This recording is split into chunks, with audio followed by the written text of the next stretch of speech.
বলছেন মুযাবযাবিনা বাইনা যালিকা লা ইলাহা উলাই ওয়ালা ইলাহা উলা।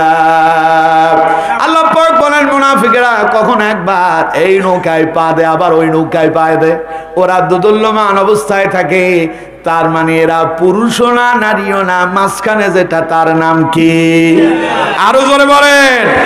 তার মানে যারা কোরআনও মানে আবার শয়তানদের মতবাদও মানে, যারা বলে আমরা ধর্মনিরপেক্ষ, এরাই মুনাফিক। আর যারা মুনাফিক তারা পুরুষও না নারীও না, তারা হলো হিজড়া। কথা কোন ঠিক না? এই জাতের হিজড়া তো আপনাদের নরিনাতে নাই, আছে নাকি? দু চারটা যদি থেকেও থাকে আমরা তাদের পায়ে হাত দিয়ে বলি আল্লাহর ওয়াস্তে তওবা করে ফিরে আসো, মুমিনের খাতায় নাম লিখাও, না হলে তোমার স্থান শুধু জাহান্নামই নয় বরং জাহান্নামের একেবারে তলদেশে হবে। ঠিক না? মুনাফিক যাবে কই? কথা কয় না। মুনাফিক কই যাবে? খালি জাহান্নামে না, জাহান্নামের একেবারে তলদেশে। কে বলেছেন? আরো জোরে বলতে হবে কে? কোরআনুল কারীমে আল্লাহ পাক বলছেন ইন্নাল মুনাফিকিনা ফিদ দারকিল আসফালি মিনান নার। আল্লাহ পাক বলেন নিশ্চয়ই মুনাফিক যারা জাহান্নামের অতল গভীরে যাবে তারা, আর জাহান্নামের অতল গভীরে যাবে যারা, জাহান্নামীদের পূজা রক্ত গলে গলে পড়বে এগুলো, ওইগুলো খাবে তারা, জাহান্নামের তলদেশে থাকবে যারা। ঠিক না? তাহলে মুনাফিকরা খালি জাহান্নামেই যাবে না, জাহান্নামের তলদেশেই যাবে। আর জাহান্নামের তলদেশে গিয়া জাহান্নামীদেরকে পেটানো হবে, শরীর থেকে রক্ত বের হবে, পচে সেখান থেকে পুজ বের হবে, ওই পুজগুলো গড়ায় গড়ায় পড়বে, জাহান্নামের তলদেশে গিয়া ওইগুলো জামাত বাঁধবে। আর ওই জামাত বাঁধা রক্তগুলো আর পুজগুলো যারা খাবে তাদের নাম, সবাই বলেন তাদের নাম। এখন আমার বন্ধু আপনারে প্রশ্ন করি, আপনি কি মুনাফিক হতে চান না মুমিন হতে চান? আরো জোরে বলেন মুনাফিক না মুমিন? আমার বন্ধুগণ, মুনাফিকরা মনে করে কোরআনের মাহফিল বন্ধ করে দিলাম, ইমাম সাহেবকে হক কথা বলতে বাধা দিলাম, মসজিদে ইমামের চাকরি খেয়ে ফেললাম, মনে হয় তিনি বহু কিছু করছেন, তিনি আল্লাহরে ধোঁকা দিয়েছেন। আল্লাহ কয় না, নিজের ধোঁকার ভেতরে নিজেই পড়েছো। ঠিক কিনা? কোরআনুল কারীম থেকে শুনুন, আল্লাহ পাক বলছেন ইন্নাল মুনাফিকিনা ইউখাদিউনা আল্লাহ ওয়া হুয়া খাদিউহুম ওয়া ইযা কামু ইলাস সালাতি কামু কুসালা ইউরাউনান নাস ওয়া লা ইয়াযলিমু ইউরাউনান নাস। পড়েন আল্লাহু আকবার। আল্লাহ রাব্বুল আলামিন বলছেন ইন্নাল মুনাফিকিনা ইউখাদিউনা আল্লাহ ওয়া হুয়া খাদিউহুম। মুনাফিকরা মনে করে তারা আল্লাহরে ধোঁকা দিচ্ছে। আল্লাহ পাক বলেন না না না, মুনাফিকরা আল্লাহকে ধোঁকা দিতে পারে না, বরং নিজেদেরকে নিজেরাই ধোঁকায় ফেলে দেয়। ঠিক না? ও মনে করতেছে আমি মাহফিল বন্ধ করে দিছি, বাস আমি সাকসেস। আসলে ঘুরে দেখেন, ও যখন কোরআনের মাহফিল বন্ধ করছে গোটা সমাজের মানুষ তারে থুথু মারছে। কথা বল না কেন? ও মনে করতেছে আমি ইমাম সাহেবকে কোরআনের হক কথা বলতে বাধা দিয়েছি, আমি বহু কিছু হয়েছি। আসলে তাকায় দেখেন গোটা সমাজের মানুষ তারে ঘৃণার চোখে দেখেছে। ঠিক কিনা? 16 বছরে এগুলো হজম করেছে মানুষ অনেক কষ্ট করে, শেষে এটা বিস্ফোরণ হয়েছে। ঠিক কিনা? এমন বিস্ফোরণ হলো ছোট্ট শিশুটাও মায়ের সঙ্গে রাজপথে নেমে এসেছে, স্কুলের ছাত্র এলো, বৃদ্ধ মানুষটাও এলো, আলেমরা এলো, মাদ্রাসার ছাত্ররা এলো, স্কুল কলেজ ইউনিভার্সিটির ছাত্ররা এলো, রিক্সা চালক শ্রমিকরা দিন মজুরি যারা করে তারাও রাস্তায় নেমে এসেছে। প্রয়োজনে 1 মাস আমরা চাকরি করব না, এই বাতিলদেরকে জালেমদেরকে আর ক্ষমতায় থাকতে দেব না, দেব না, দেব না। ঠিক না? ফলে সব দেশ ছেড়ে পালাতে বাধ্য হয়েছে। পড়েন আলহামদুলিল্লাহ। আরো জোরে বলেন আলহামদুলিল্লাহ। তাইলে তারা কি আল্লাহরে ধোঁকা দিল না নিজেরা ধোঁকা দিয়ে পড়লো? আরো জোরে বলতে হবে, তারা কি আল্লাহরে ধোঁকা দিল না নিজেরা ধোঁকা দিয়ে পড়লো? আমার বন্ধুগণ, মুনাফিক চিনবেন কেমনে? মুনাফিক চেনাটা অনেক কঠিন, কারণ মুনাফিক আপনার সঙ্গেই নামাজ পড়ে, মুনাফিক আপনার মতোই রোজা রাখে, মুনাফিক আপনার মতো হজও করে, মুনাফিক যাকাতও দেয়। ওরে চিনবেন কেন? ওরে চেনাটা কঠিন, কিন্তু আল্লাহর কোরআন বলছে অত কঠিন না, চেষ্টা করলে চেনাও যায়। সুবহানাল্লাহ বললেন না? মুনাফিক যখন আপনার সাথে নামাজে দাঁড়াবে ওরে চিনে ফেলতে পারবেন। কেমনে চিনবেন? মুনাফিক চিনতে চান? কথা কয় না। মুনাফিক চিনতে চান? এখন মুনাফিকের পরিচয় দেব। যারা উঠে যাবেন বুঝবো যে মুনাফিকই আপনাদের ভেতরে আছে। যেটা উঠবে এখন সেটাই মুনাফিক। উঠবেন কেউ? যেটা উঠবে ওইটা মুনাফিক। একদম ধইরা তারে দেখায় দেবো, এই যে দেখেন মুনাফিক যায়। এখন মুনাফিক চেনাবো, চিনবেন তো? কথা কয় না, চিনবেন? আল্লাহর কোরআন বলছে মুনাফিক কেমনে চিনবেন। আল্লাহ রাব্বুল আলামিন বলছে মুনাফিক তোমাদের সঙ্গেই থাকে, তোমাদের সঙ্গেই নামাজ আদায় করে। মুনাফিক চিনবা এইভাবে, ওয়াইদা কামু ইলাস সালাতি কামু কুসালা ইউরাউনান নাস। বলেন আল্লাহু আকবার। আল্লাহ পাক বলছেন মুনাফিককে চিনবা এইভাবে, মুনাফিক যখন নামাজে দাঁড়াবে উদাসীন অবস্থায় থাকবে। মুনাফিক নামাজ পড়ে আল্লাহরে খুশি করার জন্য নয়, বরং মুনাফিক নামাজ পড়ে মানুষকে দেখানোর জন্য। কথা কার? এখন আপনারা বলবেন হুজুর ও যে মানুষকে দেখানোর জন্য নামাজ পড়তেছে, আমরা চিনবো কেমনে? চিনাইলে তো এখন আপনারা এখানে যারা আছেন শতকরা 90 জন মুনাফিকের খাতায় পড়বেন। 90 জন পড়বেন। আমার মনে হয় আরো বেশি হইতে পারে। বলবো বলবো দেখেন কেমনে। আমার দেশের মসজিদগুলোর দিকে তাকান। শুক্রবার জুমার দিন মসজিদ একটা 3 তলা 5 তলা করে রাখছে।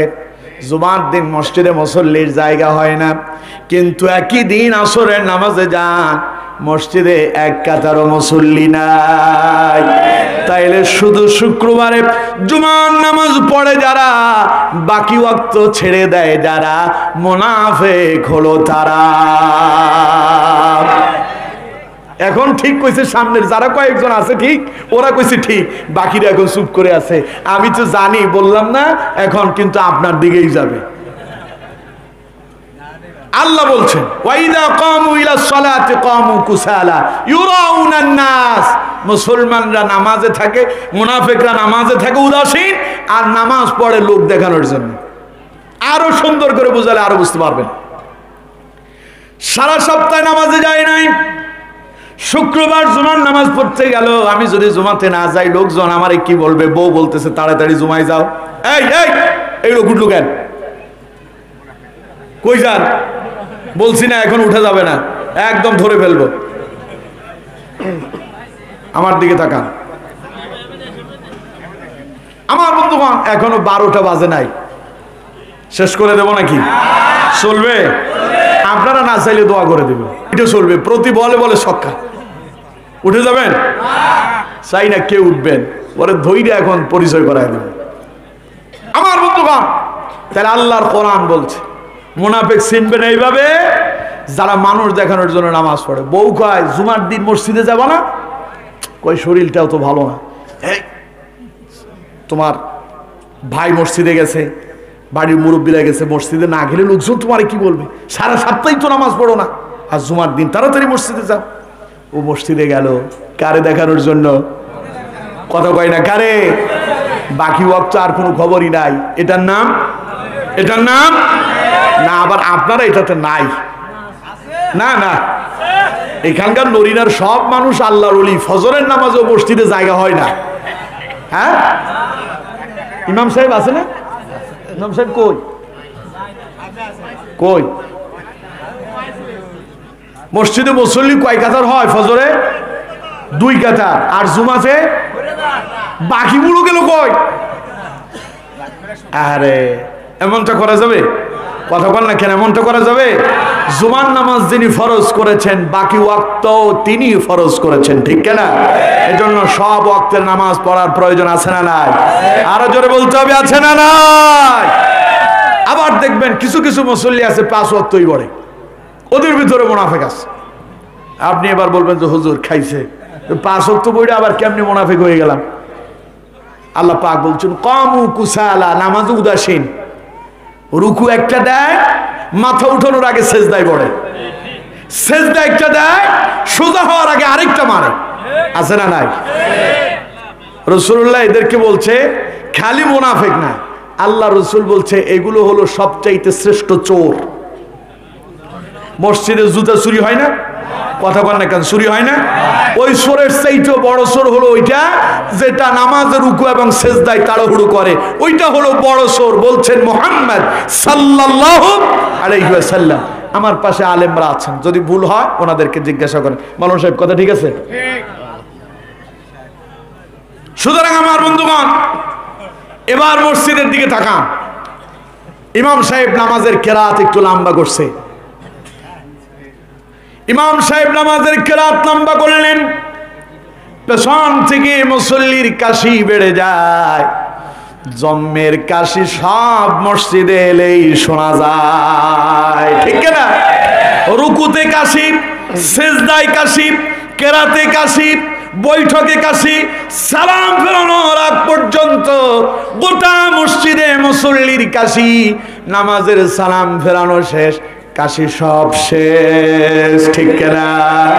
তার মানে এই যে নামাজের ভেতরে ইমাম সাহেব লম্বা কেরাত ধরলে উনি পেছন দিক থেকে মিস কল মারে। মিস কল বুঝেন তো? মোবাইলের ভেতরে মিস কল আসে, এটা ফট করে আসে, ধরার আগেই কেটে যায়, ওইটার কি বলে? এখন ইমাম সাহেবকে তিনি মিস কল মার ইমাম সাহেব কি ঘটনা, কি কেরাতে তো লম্বা হয়ে যায়, আর একটু ছোট বড়া যায় না?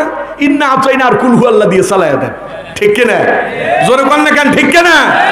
অথচ আমার বন্ধুগণ, বিশ্ব নবী নামাজে যখন দাঁড়াতেন এত লম্বা কেরাত তিলাওয়াত করতেন, এত লম্বা কেরাত পড়তেন। রাসূলুল্লাহ তাহাজ্জুদ আদায় করতেন লম্বা কেরাত পড়তে পড়তে নবীজির দু পা ফুলে যেত। মায়েশা বলতেন আমি তখন মনে করতাম, মনে হয় যেন আমার নবী মনে হয় কেরাত শেষই করবে না, আজকের রাত মনে হয় এইভাবে শেষ হয়ে যাবে।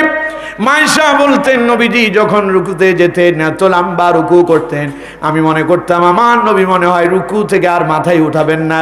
রাসূলুল্লাহ যখন সিজদায় যেতেন, মায়েশা বলছেন আমি মনে করতাম আমার নবী এত দীর্ঘ লম্বা সিজদা দিতেন, আমি মনে করতাম মনে হয় নবী আমার সিজদা ইন্তেকাল করেছেন। মায়েশা বলতেন আমি ভয় পেয়ে যেতাম, গাবড়িয়ে যেতাম, রাসূলুল্লাহর পায়ের তালুতে আঙ্গুল দিয়া সুড়সুড়ি দিতাম। নবীজির পা যখন নড়ে উঠতো আমি আয়েশা তখন মনে শান্তি পেতাম, আর বুঝতে পারতাম আমার নবী এখনো ইন্তেকাল করেন নাই, নবী আল্লাহর দিদারে নামাজে মগ্ন আছে। আর আমরা সিজদা লম্বা বলে কাশির শেষ নাই। আমার বন্ধুগণ, নবীজি বলছেন, আল্লাহর কোরআন বলছে নামাজের ভিতরে এইভাবে তাড়াহুড়ো করে যারা, নামাজের ভিতরে উদাসীন হয়ে যায় যারা, আল্লাহ রাব্বুল আলামিন কোরআন দিয়ে বলছেন মুনাফিক তারা। এখন কি নামাজে উদাসীন হওয়া যাবে? কথা বল না কেন? নামাজে উদাসীন হওয়া যাবে? আমার বন্ধুগণ, মুনাফিক আরো সহজে চিনতে পারবেন। চেনার জন্য সামনে আসতেছে মাহে রমাদান। কোন মাস আসতেছে? রমজান আসতেছে না সামনে? রমজান আসবে যখন বেশিরভাগ মসজিদে মুনাফিক পাবেন, তখন মসজিদগুলোতে খতমে তারাবি হয়, মসজিদ পুরো ফাঁকা থাকে, কিছু কিছু মসজিদে আবার সূরা তারাবি হয়, মসজিদে মুসল্লি ভরপুর থাকে। কারণ সূরা তারাবি যেখানে হয় কোরআনুল কারীম এত দ্রুত পড়ে, আমি মাঝে মধ্যে বলি মোবাইলের 5G ইন্টারনেটও ফেল হয়ে যায়, ঠিক কিনা? সূরা ফাতিহা পড়তেছে আলহামদুলিল্লাহ রাব্বিল আলামিন, আলহামদুলিল্লাহ, আল্লাহু আকবার, সামি আল্লাহু লিমান হামিদা, আল্লাহু আকবার। ভিডিওতে দেখলাম ফেসবুকে, ইমাম সাহেব রুকু করলো, সেজদায় গেল, মুসল্লি এখনো রুকুতেও যেতে পারে নাই, ইমাম দ্বিতীয় রাকাত শুরু করছে। এইরকম মুসল্লি তো নড়ি নাই। খতমে তারাবিতে দীর্ঘ লম্বা কোরআন তিলাওয়াত হয়, ওনার শুনতে মজা লাগে না। এই যে আজকে আপনাদের মাদ্রাসার টোটাল 3 জন হাফেজে কোরআন হয়েছে না? 3 জন তো, 3 জন হাফেজে কোরআন। এদের মর্যাদার সম্মান কত তা কি আপনি জানেন? নবী করিম সাল্লাল্লাহু আলাইহি ওয়াসাল্লাম বলছেন, এই হাফেজ কোরআনরা কিয়ামতের দিন তাদের আপন পরিবারের 10 জন মানুষকে সুপারিশ করে আল্লাহর জান্নাতে নিয়ে যাবে। আল্লাহ নবী বলছেন, মান ক্বারাআল কুরআন ফাস্তাযহারাহু ফাআহাল্লা হালালাহু ওয়া হারামা হারামাহু আদখালাহু আল্লাহুল জান্নাহ ওয়া শাফা'াহু ফি 'আশরাতিন মিন আহলি বাইতিহি কুল্লুহুম ক্বাদ ওয়াজাবাত লাহুন নার।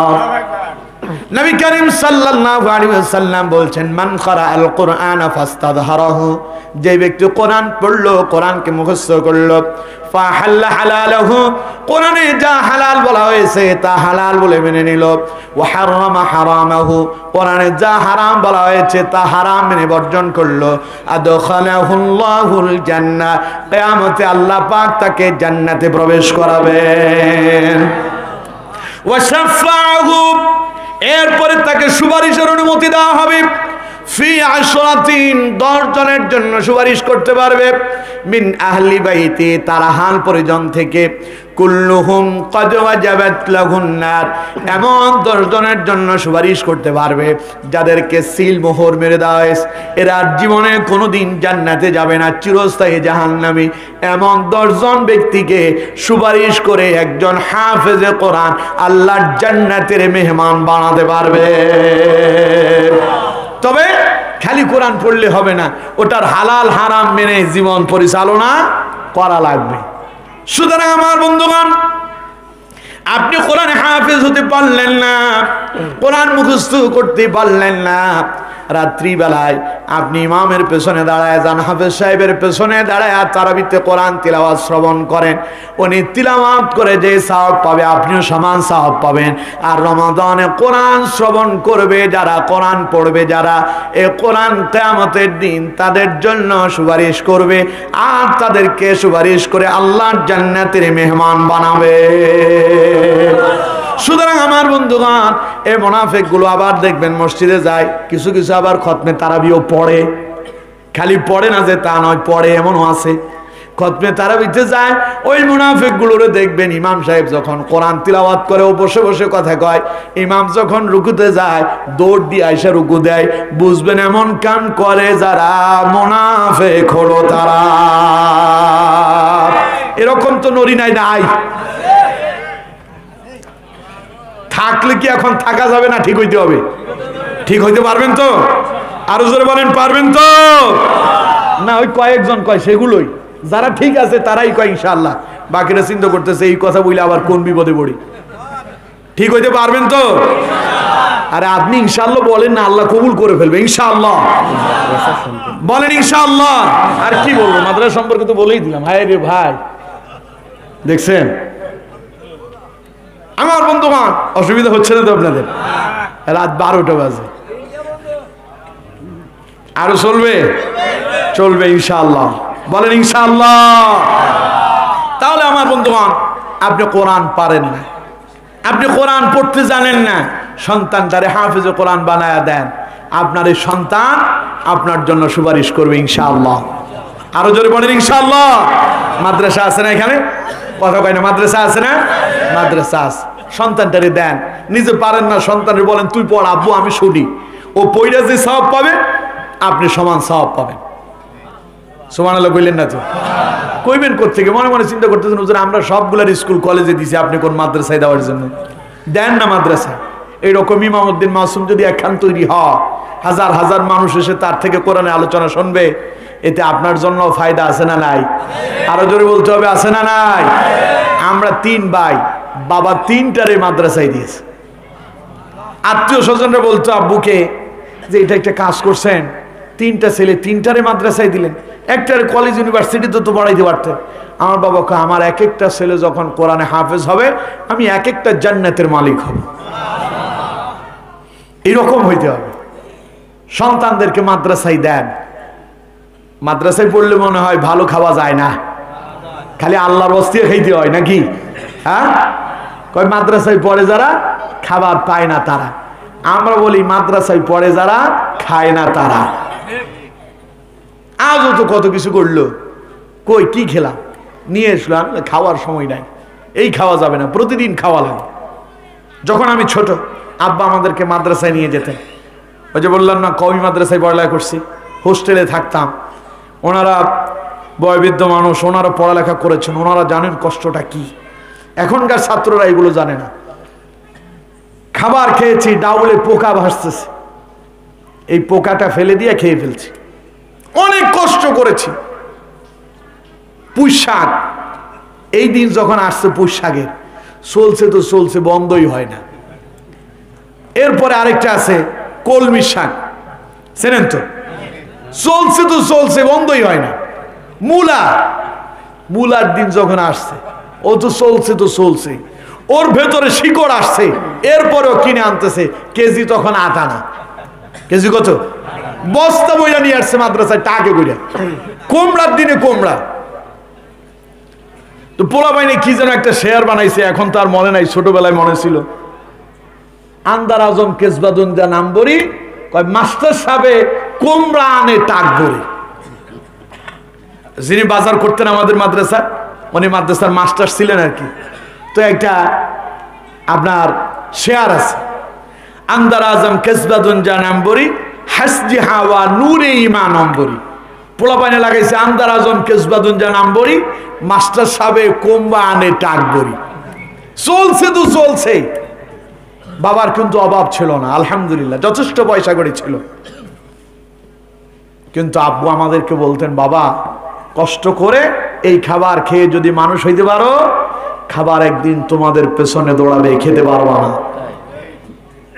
আজ আব্বা নাই, আব্বা ইন্তেকাল করছেন, 4 বছর হয়েছে। ইন্না লিল্লাহি ওয়া ইন্না ইলাইহি রাজিউন। সব সময় প্রাণ ভরে বাবার জন্য দোয়া করি, আল্লাহ তুমি আমার আব্বুর কবরটাকে জান্নাতুল ফেরদাউসের টুকরা বানায় দাও। পড়েন আমিন। বাবা দেখেছেন আলহামদুলিল্লাহ আমার এগুলো। বললাম না 13 বছর যাবত তো আমি ময়দানে, আব্বা দেখছেন। তখন বলতো যে আব্বু আমি বলছিলাম না খাবার খাইবা না, খাবার সেই দিন তোমারে দৌড়াবে। যদি আজকের এই খাবার কষ্ট করে খেয়ে মানুষ হইতে পারো, তাহলে একদিন কামিয়াব হবে। সুতরাং আমার বন্ধুগণ, আপনার একটা সন্তান মাদ্রাসায় দেন, পড়ান, হয়তো ওই একটার উসিলায় আপনার দুনিয়াও সাকসেস, পরকালও পারবেন তো ইনশাআল্লাহ। আল্লাহ কবুল করুন, বলুন আমিন। তাহলে আমার বন্ধুগণ, আমি মুনাফিকের পরিচয় দিচ্ছিলাম। মুনাফিক নামাজে দাঁড়ালে দুদুল্যমান অবস্থায় থাকে, অলসতার সঙ্গে নামাজ পড়ে, নামাজে তার কোনো মনোযোগ নাই, রুকু সেজদায় তাড়াহুড়ো করে, কেরাত লম্বা হলে পেছন থেকে কাশি দেয়, সেজদা লম্বা হলে তার জ্বালা পড়া শুরু হয়ে যায়। এই কাজ করে যারা মুনাফিক, আমরা এগুলো করব। আবার ইমাম সাহেবদেরকেও সতর্ক হতে হবে, মুসল্লির অবস্থা বুঝে ইমামের কেরাত ধরতে হবে। মাগরিবের নামাজের কেরাত ধরলেন ইমাম সাহেব 1 পৃষ্ঠা, হবে? কথা কয় না কেন? হবে? কেরাত ধরতে হবে ছোট, এগুলো বুঝতে হবে ইমাম সাহেবদেরকে। সুতরাং আমার বন্ধুগণ, ইমাম সাহেবও মুসল্লির অবস্থা বুঝে কেরাত ধরবেন। আবার মুসল্লি ইমামের পেছনে দাঁড়ালে নামাজ না শেষ হওয়া পর্যন্ত হাসি কাশি ইচ্ছাকৃত দেওয়া যাবে। কেউ যদি ইচ্ছাকৃত কাশি দেয়, হাসি দেয়, এরপরে শব্দ করে, সিগন্যাল মারে, নামাজ শেষ, নামাজ বাতিল। কথা বুঝতে পেরেছেন? তাহলে এই কাজগুলো তো করব না, করব না।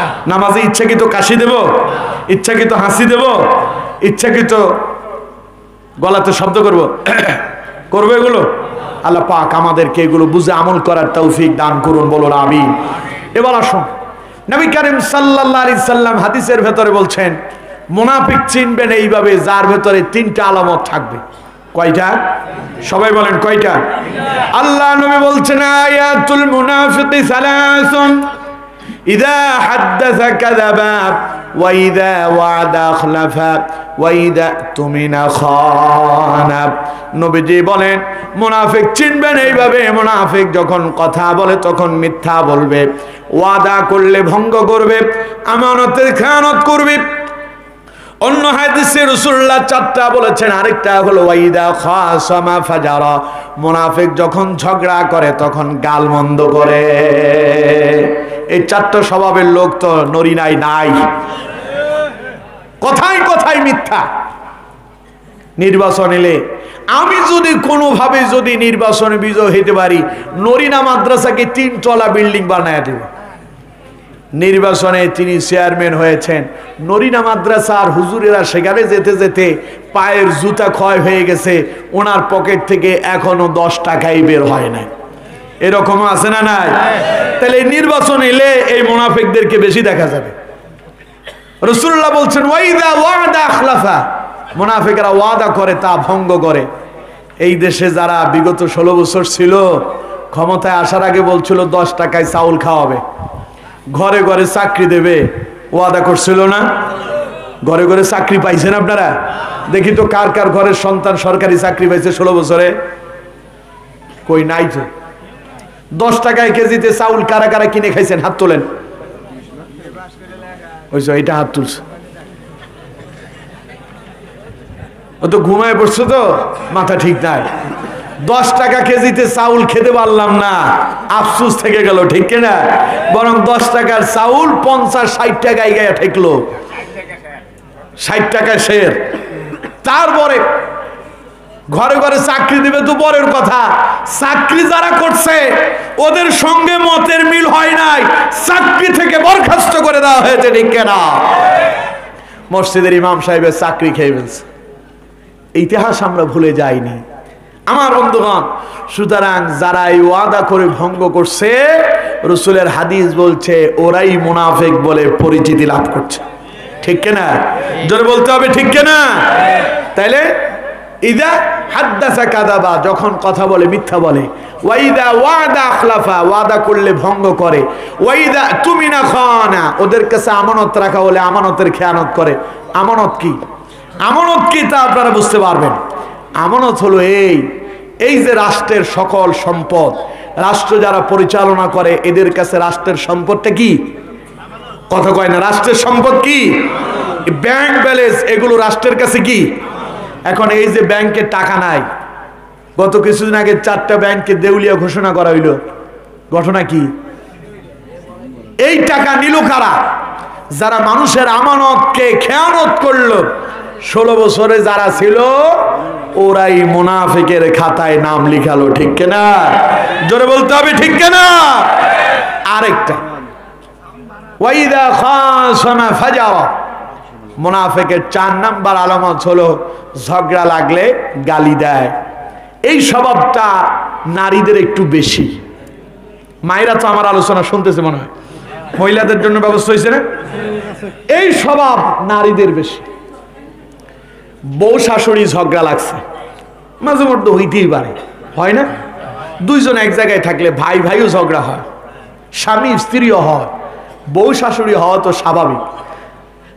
কিন্তু আমার বন্ধুগণ, শাশুড়ি বৌমাকে এমন গালি দিচ্ছে যেই গালি একজন মানুষের পক্ষে মোটেও গ্রহণ করা সহ্য করা সম্ভব। আবার বৌমা শাশুড়িকে পাল্টা ফিরায়া এমন এক গালি দিল, ওটা দেওয়া মানে গোটা ইজ্জত আর সম্মান সব নষ্ট করে দিল। আছে না নাই? আরো জোরে বলতে হবে, আছে না নাই? এরপরে ঘরের ভেতরে স্বামী স্ত্রীর ঝগড়া, স্বামী স্ত্রী এত অখাদ্য ভাষায় গালিগালাজ করতেছে, আবার স্ত্রী স্বামীকে গালিগালাজ করতেছে, একজন আরেকজনকে, মানে গালির আর কোনো সীমা নাই। মাঝে মধ্যে দেখবেন, রাগ করেন না আপনারা, যারা গাড়ি ড্রাইভিং করেন, বিশেষ করে সিএনজি এবং রিক্সা চালায়, ভ্যান গাড়ি চালায়, এই লোকগুলোর এই স্বভাবটা একটু বেশি, কথায় কথায় গালি দেয়। আপনাদের হয়তো এই এলাকায় নাই, আল্লাহ মাফ করুন, না না নাই মনে হয়। একটা রিক্সার সাথে আরেকটা রিক্সা এলো, বলতে পারে ভাই সরো, দিছে একটা গালি লাগে। আমি আমার কথা বলি, আমি এক সিএনজিতে উঠছিলাম, সেদিন আমার গাড়িটা আমার কাছে ছিল না, সিএনজি করে আমি এক জায়গায় যাচ্ছি, যাওয়ার পথে সিএনজি ড্রাইভার, আমি মাস্ক লাগানো ছিলাম তো, ও তো চিনতে পারে না আমি কে, ও 3 বার গালি দিল। 3 বারের পরে, এই ভাই আপনি এটা নিয়ে আর ফাড়াবাড়ি করেন না, শেষ বেলায় আবার গন্ডগোল বাজে না, সাউন্ড ঠিক আছে, যাস, গলা আমার গেছে আমি বুঝতে পারতেছি, এখন আর ধরেন না, হ্যাঁ যা আছে এখন ঠিক আছে, এখন আর নাড়াচাড়া করে আরো বিপদ ঘটাবেন আপনারা। আমার বন্ধুগণ একটু আমার দিকে তাকান, শেষ বেলায় এমনি একটু পাওয়ার চলেই যায়, ঠিক কিনা? আর ওদের সমস্যা আছে,